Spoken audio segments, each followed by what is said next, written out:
Friends, ಎಲ್ಲರೂ ಹೇಗಿದ್ದೀರಾ? ನಾನು ಚೆನ್ನಾಗಿದ್ದೀನಿ, ನೀವು ಕೂಡ ಚೆನ್ನಾಗಿದ್ದೀರಾ ಅಲ್ವಾ? ನಿಮಗೆಲ್ಲ ಕೋಮಲ ಬಿಲು ಡೈಲಿ ವ್ಲಾಗ್ಸ್ ಯೂಟ್ಯೂಬ್ ಚಾನಲ್ಗೆ ಸ್ವಾಗತ. ಇವತ್ತಿನ ವ್ಲಾಗ್ ಏನಂದರೆ ನಿಮಗೆ ಗೊತ್ತಾಗ್ತಾ ಇರ್ಬೋದು, ಅಡಿಕೆ ಸಸಿ ಪ್ಯಾಕ್ ಮಾಡೋ ಅಂಥ ಕಾರ್ಯಕ್ರಮ. ಬನ್ನಿ ನೋಡಿ, ಅಡಿಕೆ ಸಸಿ ನಾನು ಸ್ಯಾಂಡಲ್ ಹಾಕಿದಾಗ ತುಂಬ ಜನ ಹೇಳ್ತಿದ್ರಿ, ಅಡಿಕೆ ಸಸಿ ಪ್ಯಾಕು ಅಂದರೆ ಸ್ಯಾಂಡಲ್ ಹಾಕ್ತಾಯಿದ್ದೀರಾ, ಚೆನ್ನಾಗಿ ಬರಲ್ಲ, ನೀವು ವಿಡಿಯೋಗೆ ಅಂತ ಏನೇನೋ ಮಾಡ್ತೀರಾ ಅಂತ. ಖಂಡಿತವಾಗ್ಲೂ ಇಲ್ಲ, ನಮ್ಮ ಪ್ರತಿ ವರ್ಷವೂ ಕೂಡ ಸ್ಯಾಂಡಲ್ಲೇ ಅಡಿಕೆ ಸಸಿನ ಮೊಳಕೆ ಬರೋದಕ್ಕೆ ಹಾಕೋದು. ಈ ವರ್ಷ ಈ ರೀತಿ ಬಂದಿದೆ. ಫೈನಲಾಗಿ ಅಡಿಕೆ ಸಸಿ ಎಲ್ಲ ಮೊಳಕೆ ತುಂಬ ಚೆನ್ನಾಗಿ ಬಂದಿದೆ. ಈಗ ಇವನ್ನ ತಕ್ಕೊಂಡು ನಾವು ಪ್ಯಾಕ್ ಅಂದರೆ ಕವರ್ಗೆ ಪ್ಯಾಕ್ ಮಾಡ್ತೀವಿ ನೋಡಿ. ಇವತ್ತು ಆ ಕೆಲಸ ಇರೋದ್ರಿಂದ ಇವತ್ತು ವ್ಲಾಗ್ನ ಶುರು ಮಾಡ್ತಾ ಇದ್ದೀನಿ. ಹೇಗೆ ಅಡಿಕೆ ಸಸಿನ ಪ್ಯಾಕ್ ಮಾಡೋದು, ಯಾವ ರೀತಿ ಮಾಡೋದು ಚೆನ್ನಾಗಿ ಬರುತ್ತೆ ಅನ್ನೋದನ್ನು ಇವತ್ತು ಶೇರ್ ಮಾಡ್ತೀನಿ. ಎಷ್ಟು ಕೆ ಜಿ ಕವರಲ್ಲಿ ಯಾವ ರೀತಿ ಮಣ್ಣಿಂದ ಹೆಂಗೆ ಮಾಡೋದು ಅಂತ ಬನ್ನಿ ನಾನು ತೋರಿಸ್ಬೋದು. ಬನ್ನಿ ಇವತ್ತಿನ ವ್ಲಾಗ್ ಶುರು ಮಾಡೋಣ. ಯಾರಿಗೆಲ್ಲ ಇಷ್ಟವಾಗುತ್ತೆ ಸಪೋರ್ಟ್ ಮಾಡಿ, ಹಾಗೆ ಮುಂದಿನ ವರ್ಷ ಯಾರಿಗೆಲ್ಲ ಅಡಿಕೆ ಸಸಿ ಬೇಕು ಕಾಂಟ್ಯಾಕ್ಟ್ ಮಾಡಿ.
ನಮ್ಮನೆಯವರು ಮತ್ತು ನನ್ನ ಮಗ ಅಡಿಕೆ ಸೊಸಿನೆಲ್ಲ ಕಿತ್ಕೊತಾ ಇದ್ರು. ನಾನು ತುಂಬ ಲೇಟ್ ಆಗುತ್ತೆ ಅಂತ ಹೇಳಿ ಸ್ವಲ್ಪ ವಿಡಿಯೋ ಕ್ಲಿಪ್ ತೊಗೊಂಡು ತಿಂಡಿ ಮಾಡೋಣ ಅಂತ ಬಂದೆ. ತಿಂಡಿ ಇವತ್ತು ಬುತ್ತಿ ಖಾರ ಮತ್ತು ಅನ್ನ ತಿಂಡಿಗೆ.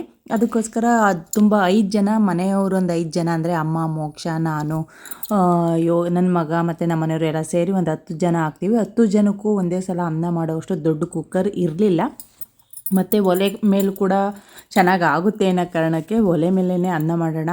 ಅಮ್ಮ ಇದ್ರಲ್ಲ, ಅಮ್ಮ ಒಲೆ ನೋಡ್ಕೊತಾ ಇರ್ತಾರೆ. ನಾನು ಒಳಗಡೆ ಹೋಗಿ ಬುತ್ತಿ ಖಾರ ಮತ್ತು ಮಧ್ಯಾಹ್ನ ಸಾಂಬಾರು ಕೂಡ ರೆಡಿ ಮಾಡೋಣ ಅಂತೇಳಿ ನಾನು ಒಲೆ ಹಚ್ಚುತ್ತಾ ಇದ್ದೀನಿ. ಬೇಸಿಗೆ ಕಾಲದಲ್ಲಿ ತುಂಬ ಬೇಗ ಫಾಸ್ಟಾಗಿ ಹಚ್ಕೊಳೋದು ಒಲೆ. ಈಗ ಮಳೆಗಾಲ ಆಗಿರೋದ್ರಿಂದ ಸ್ವಲ್ಪ ಸೌದೆ ಎಲ್ಲ ನಾನೇನು ಒಳಗಡೆ ಎಲ್ಲ ಎತ್ತಿ ಇಟ್ಕೊಂಡಿರಲಿಲ್ಲ. ಯಾಕಂತಂದರೆ ಯಾವಾಗ ಏನು ತಿಂಡಿ ಮಾಡ್ತೀವೋ ಅದೆಲ್ಲ ಗೊತ್ತಿರೋದಿಲ್ವಲ್ಲ, ಅದಕ್ಕೋಸ್ಕರ ಸ್ವಲ್ಪ ಲೇಟಾಗಿ ಒಲೆ ಹತ್ಕೊಂತು. ಅದನ್ನು ಅಮ್ಮನಿಗೆ ಹೇಳ್ಬಿಟ್ಟು ನಾನು ಒಳಗಡೆ ಹೋಗ್ತಾಯಿದ್ದೆ. ಅಷ್ಟರಲ್ಲಿ ನಮ್ಮನೆಯವರು ಮತ್ತು ನನ್ನ ಮಗ ತೋಟದ ಹತ್ರ ಹೊರಟರು. ಯಾಕಂತಂದರೆ ಅಡಿಕೆ ಸಸಿ ಪ್ಯಾಕು ಮತ್ತು ಅಡಿಕೆ ಸಸಿಗಳನ್ನೆಲ್ಲ ತೋಟದ ಹತ್ರ ಇಟ್ಟು ಅವ್ರು ಕೆಲಸದವ್ರು ಬರೋದ್ರೊಳಗಡೆ ಎಲ್ಲ ರೆಡಿ ಮಾಡ್ತೀವಿ ಅಂತ ಹೇಳಿ ಅವ್ರನ್ನ ಕಳಿಸ್ಕೊಟ್ಬಿಟ್ಟು ನಾನಿವಾಗ ಅಡುಗೆ ಮನೆ ಕಡೆ ಹೊರಟೆ. ಯಾಕಂತಂದರೆ ಬುತ್ತಿ ಖಾರ ಮಾಡಬೇಕಲ್ಲ, ಅದಕ್ಕೋಸ್ಕರ. ತಿಂಡಿ ರೆಡಿ ಮಾಡೋದಕ್ಕೂ ಅಂದರೆ ಬುತ್ತಿ ಖಾರ ರೆಡಿ ಮಾಡೋದಕ್ಕೂ ಮುಂಚೆನೇ ನಾನು ಸಾಂಬಾರಿಗೆ ಕೂಗಿಸ್ಬಿಡೋಣ. ಯಾಕಂತಂದರೆ ಸಾಂಬಾರು ಕೂಡ ತಿಂಡಿ ಜೊತೆಲೇ ಆಗಬೇಕು. ನಾನು ಕೂಡ ತೋಟದ ಹತ್ರ ಹೋಗಬೇಕು ಅಂತ ಹೇಳಿ ಉಳ್ಸೊಪ್ಪು ಸಾಂಬಾರಿಗೆ ತೀಟೆಗೆಡ್ಡೆ ಸೊಪ್ಪನ್ನು ನಾನು ಕೂಗೋದಕ್ಕಿಟ್ಟು ಉಳ್ಸೊಪ್ಪಿಗೆ ಏನೇನೆಲ್ಲ ಹಾಕ್ತೀನಿ ಆಲ್ರೆಡಿ ನಾನು ಅದ್ರ ರೆಸಿಪಿನೂ ಕೂಡ ಶೇರ್ ಮಾಡಿದ್ದೀನಿ. ಅಂದರೆ ಉಳ್ಸೊಪ್ಪಿಗೆ ಸಾಂಬಾರು ಪುಡಿ ಮತ್ತು ಮೆಂತ್ಯದ ಪುಡಿ, ಅರಿಶಿನದ ಪುಡಿ ಇಷ್ಟನ್ನು ಬಿಟ್ಟು ನಿದ್ದಿದ್ದನ್ನೆಲ್ಲದನ್ನು ಕೂಡ ನಾವು ಹಾಕಿ ಕುಕ್ಕರಲ್ಲಿ ಹಾಕಿ ಕೂಗಿಸ್ತೀವಿ. ಅಂದರೆ ಕಾಯಿ, ಈರುಳ್ಳಿ, ಕಾಳುಗಳು, ಸೊಪ್ಪು ಎಲ್ಲದನ್ನು ಕೂಡ ಕೂಗ್ಸೋದಕ್ಕಿಟ್ಟು ನಾನು ಬುತ್ತಿ ಖಾರ ರೆಡಿ ಮಾಡೋಣ ಅಂತಿದ್ದೆ. ಅಷ್ಟರಲ್ಲಿ ಅಮ್ಮ ಅಕ್ಕಿ ಹೆಸರು ಕುದೀತಾ ಇದೆ ಅಂತ ಅಂದರು. ಅಕ್ಕಿನೂ ಕೂಡ ಹಾಕಿ ಬಂದೆ. ಅಮ್ಮ ಒಲೆ ನೋಡ್ಕೊತಾ ಇರ್ತಾರೆ, ಅನ್ನ ಬೆಂದಾಗ ಹೇಳುತ್ತೆ. ಹೋಗಿ ಬಸ್ತ್ರಾಯಿತು ಅಂತ ಹೇಳಿ ನಾನಿವಾಗ ಅಕ್ಕಿ ಹಾಕ್ತಾಯಿದ್ದೀನಿ.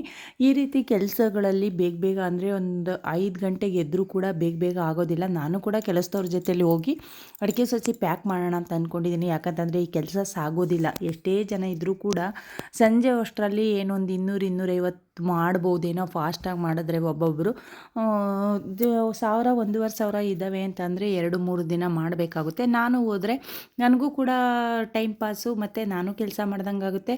ಅವ್ರಿಗೂ ಕೂಡ ಯಾರೋ ಒಬ್ಬರು ಜೊತೆಗೆ ಬಂದು ಅಂದರೆ ಒಂದು ಆಳಿನ ಕೆಲಸನೂ ಕೂಡ ಸೇವ್ ಆಗುತ್ತೆ ಟೈಮು ಅನ್ನೋ ಕಾರಣಕ್ಕೆ ನಾನು ಹೋಗೋಣ ಅಂತ ಹೇಳಿ ಬೇಗ ತಿಂಡಿ ಮಾಡೋದಕ್ಕೆಲ್ಲ ರೆಡಿ ಮಾಡಿಟ್ಟು ಸಾಂಬಾರು ಕೂಗಿದ್ದ ಇದೆ. ಇವಾಗ ಬುತ್ತಿ ಖಾರಕ್ಕೆಲ್ಲ ಹುರ್ಕೊತಾ ಇದ್ದೀವಿ. ಆಲ್ರೆಡಿ ನಾನು ಬುತ್ತಿ ಖಾರದ ರೆಸಿಪಿನೂ ಕೂಡ ನಿಮ್ಮ ಜೊತೆ ಶೇರ್ ಮಾಡಿದ್ದೀನಿ. ನಿಮ್ಗೆ ಯಾರಿಗಾದ್ರೂ ಬುತ್ತಿ ಖಾರದ ರೆಸಿಪಿ ಬೇಕು ಅಂತ ಇದ್ದರೆ ವಿಡಿಯೋದಲ್ಲಿ ಸ್ಕ್ರೀನ್ ಮೇಲೆ ಐ ಕಾರ್ಡಲ್ಲಿ ನಾನು ಬುತ್ತಿ ಖಾರದ ರೆಸಿಪಿ ಶೇರ್ ಮಾಡಿದ್ದೀನಿ, ಒಂದು ಸಲ ಚೆಕ್ ಮಾಡ್ಕೊಳ್ಳಿ ಅಂತ ಹೇಳ್ತಾ, ಇವಾಗ ಬುತ್ತಿ ಖಾರಕ್ಕೆ ಏನೇನೆಲ್ಲ ಹಾಕಿದ್ದೀನಿ ಅದೆಲ್ಲ ನೀಟಾಗಿ ಡೀಟೇಲಾಗಿ ನನ್ನ ವಿಡಿಯೋದಲ್ಲಿ ಇದೆ. ಪ್ಲೀಸ್ ಒಂದು ಸಲ ಚೆಕ್ ಮಾಡ್ಕೊಳ್ಳಿ. ಪದೇ ಪದೇ ರೆಸಿಪಿಗಳನ್ನ ತೋರಿಸ್ತಿದ್ರೆ ಅಷ್ಟು ಚೆನ್ನಾಗಿರೋದಿಲ್ಲ. ಮಾಡಿರೋ ರೆಸಿಪಿನೇ ತೋರಿಸ್ತಾ ಇದ್ದರೆ ಚೆನ್ನಾಗಿರೋದಿಲ್ಲ.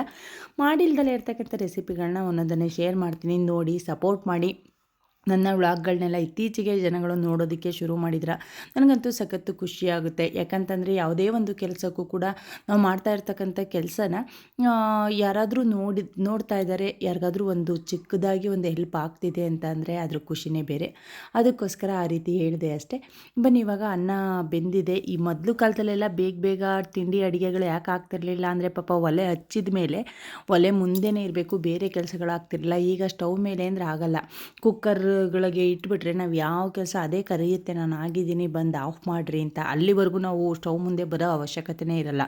ಈ ಒಲೆ ಮೇಲೆ ಹಾಗಲ್ಲ, ಸ್ವಲ್ಪ ಉರಿ ಹೆಚ್ಚಾದರೆ ಉಕ್ಕುತ್ತೆ, ಒಲೆ ಆರೋಗುತ್ತೆ, ಒಲೆ ಹಚ್ಚಬೇಕು, ಬೆಂದಿದೆಯಾ ನೋಡಬೇಕು, ಇದೆಲ್ಲ ಕೆಲಸನೇ ಅಲ್ವಾ. ಅದಕ್ಕೋಸ್ಕರ ಹಾಗಾಗ್ತಿತ್ತು. ಇವಾಗ ಅನ್ನ ಬಸ್ತಿದ್ದಾಗಿದೆ ನೋಡಿ. ನಾನೊಂದು ದೋಸೆ ತವನ ತಂದಿದ್ದೆ ಪ್ರೆಸ್ಟೀಜಿಂದ, ಅದನ್ನು ಪಳಗಿಸಿರಲಿಲ್ಲ. ನಾನು ತಂದಿದ್ದು ಪಳಗಿಸೋ ಥರದ ಹೆಂಚು.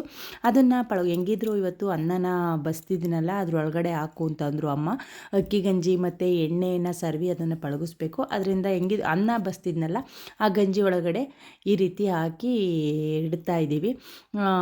ಅದನ್ನು ಇವತ್ತೆಲ್ಲ ಅದರೊಳಗಡೆ ಇರುತ್ತೆ. ಆಮೇಲೆ ಸರ್ವಿ ಒಣಗಿಸೋದು ಉಂಟು. ಇನ್ನೇನು ಪಾತ್ರೆಗೆ ಹಾಕ್ಬಿಟ್ಟು ಹಾಗೆ ಬಿಟ್ಬಿಡೋಣ ಅಂತೇಳಿ ಅದನ್ನ ಹಾಕಿ ಒಳಗಡೆ ಬಂದೆ. ಬುತ್ತಿ ಖಾರಕ್ಕೆಲ್ಲ ರೆಡಿ ಮಾಡಿಟ್ಟು ರುಬ್ಬಿಟ್ಟು ಎಲ್ಲ ಆಗಿತ್ತು. ಇವಾಗ ಒಗ್ಗರಣೆ ಮಾಡ್ತಾಯಿದ್ದೀನಿ. ಬುತ್ತಿ ಖಾರ ಅನ್ನದ ಜೊತೆ, ಚಪಾತಿ ಜೊತೆ, ರೊಟ್ಟಿ ಜೊತೆ ಎಲ್ಲದ್ರ ಜೊತೆನೂ ಕೂಡ ಚೆನ್ನಾಗಿರುತ್ತೆ. ಖಾರ ಬಾಯಿಗೆ ಉಳ್ಳುಳ್ಳುಗೆ ಖಾರವಾಗಿ. ನೀವು ಯಾರ್ಯಾರೆಲ್ಲ ಇದನ್ನು ಟ್ರೈ ಮಾಡಿಲ್ಲ ಒಂದು ಸತಿ ಟ್ರೈ ಮಾಡಿ. ಯಾಕಂತಂದರೆ ಹಳ್ಳಿ ರೆಸಿಪಿಗಳು ತುಂಬ ಚೆನ್ನಾಗಿ ಮತ್ತು ಆರೋಗ್ಯವಾಗಿಯೂ ಕೂಡ ಇರುತ್ತೆ. ಅದಕ್ಕೋಸ್ಕರ ಅದು ಚೆನ್ನಾಗಿರುತ್ತೆ. ಟೇಸ್ಟ್ ಅಂತೂ ಚೆನ್ನಾಗಿತ್ತು.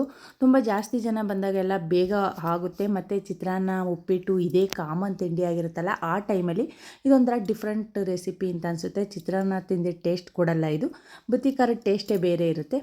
ಅದಕ್ಕೋಸ್ಕರ ಹೇಳಿದೆ. ಯಾರ್ಯಾರೆಲ್ಲ ಮಾಡ್ತಾ ಇರ್ತೀರ, ಮೇ ಬಿ ತುಂಬ ಜನ ಮಾಡಿರ್ತೀರ, ನಾನೇನು ಗೊತ್ತಿಲ್ಲ ಅಂತ ಹೇಳ್ತಾ ಇಲ್ಲ. ಅಕಸ್ಮಾತ್ ಯಾರಿಗಾದ್ರೂ ಗೊತ್ತಿಲ್ಲ ಅಂತ ಅಂದವರು ಈ ರೀತಿ ಟ್ರೈ ಮಾಡಿ ಅಂತ ಹೇಳ್ತಾ ಇದ್ದೀನಿ ಅಷ್ಟೇ. ಬನ್ನಿ, ಇವಾಗ ಬುತ್ತಿ ಖಾರ ಅಂತೂ ಆಯಿತು. ಅಷ್ಟರಲ್ಲಿ ನಮ್ಮ ಮನೆಯವರೆಲ್ಲ ಕಾಲ್ ಮಾಡಿದರು, ತಿಂಡಿ ಆಯಿತಾ, ಅಲ್ಲೇ ಟೈಮ್ ಬಂದು 9:30. ನನ್ನ ಮಗನ್ನ ಕಳಿಸ್ತೀನಿ ತಿಂಡಿ ಕೊಟ್ಟು ಕಳಿಸು ಅಂತ. ತಿಂಡಿ ಅಷ್ಟರಲ್ಲಿ ರೆಡಿಯಾಗಿತ್ತು. ಇನ್ನೇನು ಅನ್ನ ಬಸ್ತಿದೆ, ಅನ್ನ ಆರ್ಕೊಳೋದಕ್ಕೂ ಕೂಡ ಇಟ್ಟಿದ್ದೆ. ಬುತ್ತಿ ಖಾರ ಕುದ್ದ ಮೇಲೆ ಅನ್ನನ ಕಲಸಿ ಕೊಟ್ಟು ಕಳಿಸ್ಬೇಕು ಅಷ್ಟೇ. ಹಳ್ಳಿ ಕೆಲಸಗಳು ಅಂತಂದ್ರೇ ಹಾಗೆ. ನೀವೆಲ್ಲ ಯಾರಾದರೂ ಅಡಿಕೆ ಸೊಸಿ ಪ್ಯಾಕ್ಗಳನ್ನ ಮಾಡಬೇಕು ಅಥವಾ ಮುಂದಿನ ವರ್ಷ ಇಡೋದಕ್ಕೆ ಹುಡುಕ್ತಾ ಇದ್ದರೆ ನಮ್ಮ ಹತ್ರನೇ ತಗೊಳ್ಳಿ ಅನ್ನೋದನ್ನು ಹೇಳ್ತಾ ಇಲ್ಲ. ನೀವು ಅಡಿಕೆ ಸೊಸೆನ ಇಡಬೇಕಾದ್ರೆ ಸ್ವಲ್ಪ ಕೆಲವೊಂದು ವಿಷಯಗಳನ್ನ ಗಮನದಲ್ಲಿ ಇಟ್ಕೊಂಡು ಅಡಿಕೆ ಸೊಸೆನ ಕೊಂಡಿಡಬೇಕಾಗುತ್ತೆ. ಯಾಕಂತಂದರೆ ಅಡಿಕೆ ಸೊಸೆ ಬೆಳೆಸೋದು, ಒಂದು ಸೊಸೆನ ಬೆಳೆಸಬೇಕಾದ್ರೆ 5ರಿಂದ 6 ವರ್ಷ ಬೇಕೇ ಬೇಕು. 6 ವರ್ಷ ಬೆಳೆದ ಮೇಲೆ ಅದು ಬೆಳೆ ಬಿಡಲಿಲ್ಲ ಅಂತ ಅಂದಾಗ ಅದನ್ನು ಕಟ್ ಮಾಡೋದು ಕಷ್ಟ, ಉಳಿಸ್ಕೊಳೋದು ಕಷ್ಟ, ಹಾಗಾಗುತ್ತೆ.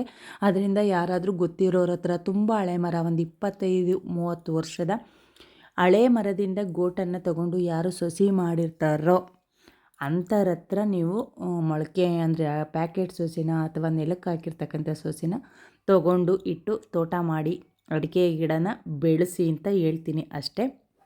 ಇನ್ನು ಸ್ವಲ್ಪ ಜನ ಹೇಗೆ ಮಾಡ್ತಾರೆ ಅಂತಂದರೆ, ಅಡಿಕೆ ಸೊಸಿ ಮಾಡಬೇಕಾದ್ರೆ ಅಮೌಂಟು ಸಿಗುತ್ತೆ ಮಾರಬೇಕಾದ್ರೆ ಅಂತ ಸುಮ್ಮನೆ ಚಿಕ್ಕ ಏಜ್ ಇರ್ತಕ್ಕಂಥ ಸೊಸಿಗಳೆಲ್ಲ ಗೋಟಾಗಿ ಬಿದ್ದಿರುತ್ತಲ್ಲ ಅದನ್ನೆಲ್ಲ ತಂದು ಮಾಡಿರ್ತಾರೆ. ಆ ಥರ ಎಲ್ಲ ಮಾಡಿದ್ರೆ ಅದು ಚೆನ್ನಾಗಿ ಬೆಳೆ ಬೀಳಲ್ಲ ಅನ್ನೋದೊಂದು ಕಾರಣಕ್ಕೆ ಹೇಳಿದೆ ಅಷ್ಟೇ. ಬುತ್ತಿ ಖಾರ ಕುದ್ದಿತ್ತು. ಈ ಗುಳಿಸೊಪ್ಪಿಗೂ ಕೂಡ ನಾನು ಸಾಂಬಾರ ರುಬ್ಕೊಂಡಿದ್ದೆ. ಕರೆಂಟು ಯಾವಾಗಿರುತ್ತೋ ಯಾವಾಗಿರಲ್ವೋ ಇನ್ನೂ ಇದೆ ಅಂತ ನಾನು ಸಮಾಧಾನವಾಗಿ ಎಲ್ಲ ರೆಡಿ ಮಾಡ್ಕೊತಾ ಇದ್ದರೆ ಹೋಗೇ ಇರುತ್ತೆ. ಅಯ್ಯೋ ಹೋಗುತ್ತೆ ಅಂತ ನಾನು ಯಾವತ್ತೂ ಬೆಳಗಿನ ಜಾವನೇ ಎದ್ದು ರೆಡಿ ಮಾಡಿಕೊಂಡು ಎಲ್ಲ ರುಬ್ಬಿಟ್ಕೊತೀನಿ, ಅವತ್ತು ಹೋಗೋದೇ ಇಲ್ಲ. ನಮ್ಮಮ್ಮ ಸಾಂಬಾರನ್ನ ಒಂಚೂರು ಒಗ್ಗರಣೆ ಕೈ ಆಡ್ತಿರೋ, ಅವರು ತುಂಬ ಕೆಲಸ ಅಂದರೆ ಕೂತ್ಕೊಂಡು ಆ ರೀತಿ ಎಲ್ಲ ಕೆಲಸ ಮಾಡೋಂಗಿಲ್ಲ. ಸುಮ್ಮನೆ ಒಳಗಡೆ ಬಂದಿತ್ತಲ್ಲ ಅದರಿಂದ ಒಂದು ಸ್ವಲ್ಪ ಹೊತ್ತು ಕೈ ಆಡಮ್ಮ, ಕರಿಬೇವಿನ ತಗೊಂಬರ್ತೀನಿ ಅಂತ ಆಚೆ ಹೋಗಿದ್ದೆ.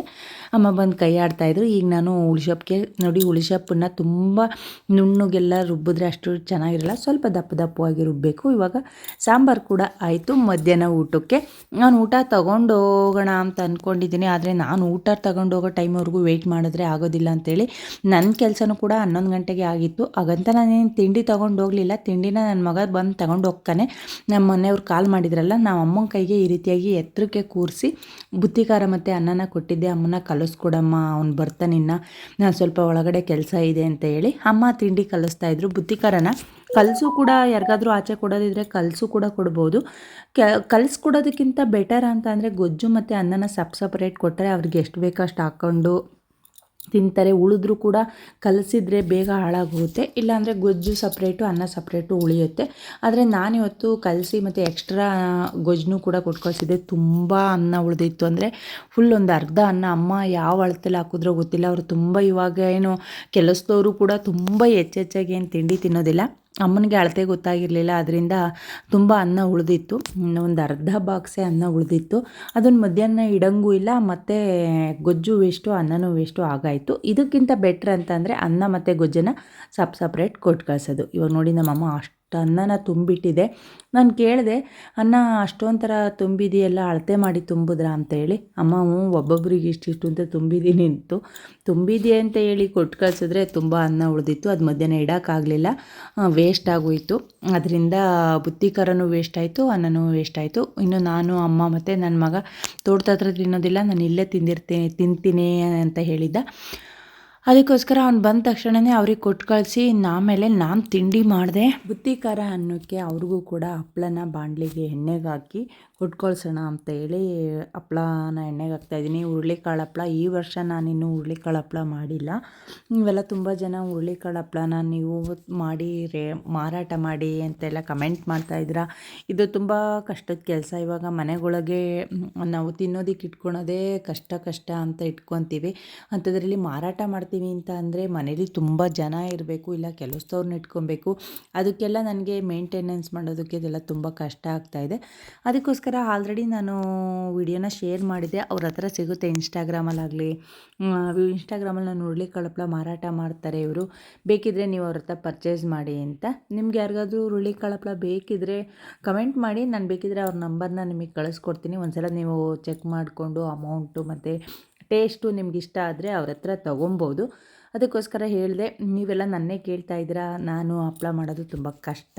ಅದಕ್ಕೋಸ್ಕರ ನಾನು ಹುರುಳಿಕಾಳು ಹಪ್ಪಳನ ಮಾರಾಟ ಮಾಡೋದಕ್ಕೆ ಮಾಡ್ತಾಯಿಲ್ಲ.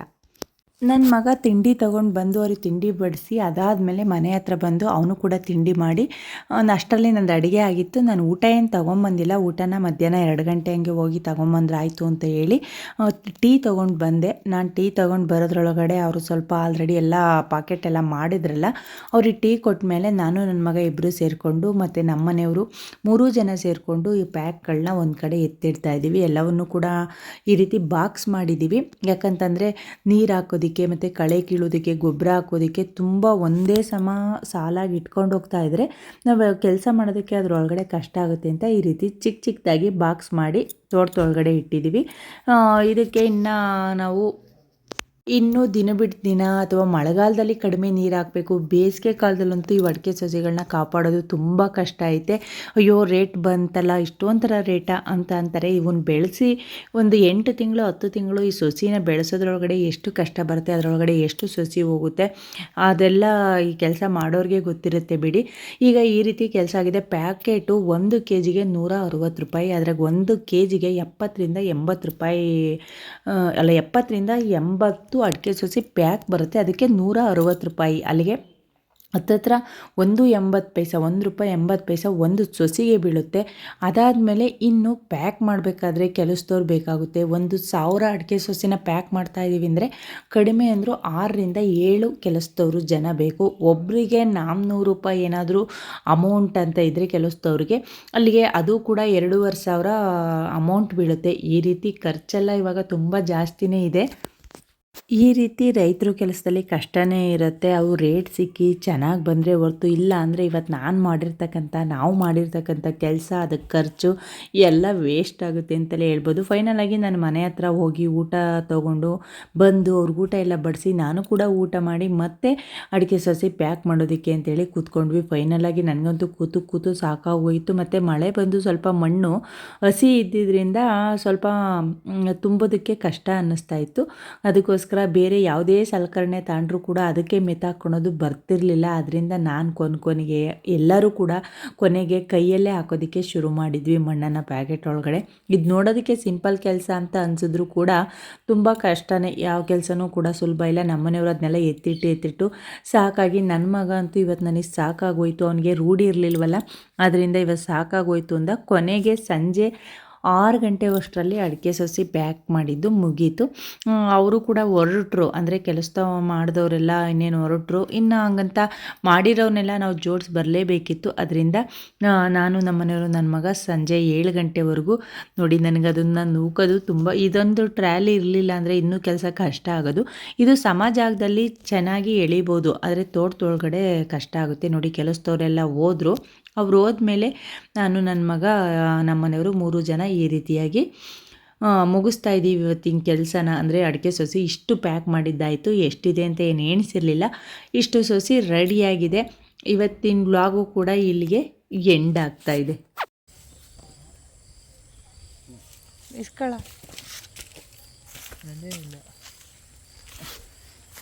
ಅವ್ರದ್ದೇನು ಇಲ್ವಂತೆ. ಹಾಯ್ ಫ್ರೆಂಡ್ಸ್, ನೋಡಿದ್ರಲ್ಲ ಇವತ್ತು ಅಡಿಕೆ ಸಸಿ ಪ್ಯಾಕ್ ಮಾಡಿದ ವ್ಲಾಗ್ ಹೇಗೆ ಅನ್ನಿಸ್ತು. ಇಷ್ಟು ಅಡಿಕೆ ಸಸಿ ರೆಡಿಯಾಗಿದೆ. ಇನ್ನು ಮುಂದಿನ ವರ್ಷಕ್ಕೆ ಇಷ್ಟು ಸಸಿ ಯಾರೆಲ್ಲ ತೊಗೊಬೇಕು ಅಂತ ಇದ್ದೀರಾ ಅವರು DM ಮಾಡಿ ಇನ್ಸ್ಟಾಗ್ರಾಮಲ್ಲಿ, ಇಲ್ಲ ಫೋನ್ ನಂಬರ್ ಕಲೆಕ್ಟ್ ಮಾಡಿಕೊಂಡು ಕಾಂಟ್ಯಾಕ್ಟ್ ಮಾಡಿ. ಒಳ್ಳೆ ತಳಿಯ ಅಡಿಕೆ ಸಸಿ ಸಿಗುತ್ತೆ. ಈ ವ್ಲಾಗ್ನ ಇಲ್ಲಿಗೆ ಸದ್ಯಕ್ಕೆ ಈ ವ್ಲಾಗ್ನ ಇಲ್ಲಿಗೆ ಎಂಡ್ ಮಾಡ್ತಾ ಇದ್ದೀನಿ. ಸಿಗುವ ನಾಳೆ ಇನ್ನೊಂದು ಒಳ್ಳೆ ವ್ಲಾಗೊಂದಿಗೆ. ಟೇಕ್ ಕೇರ್, ಬಾಯ್.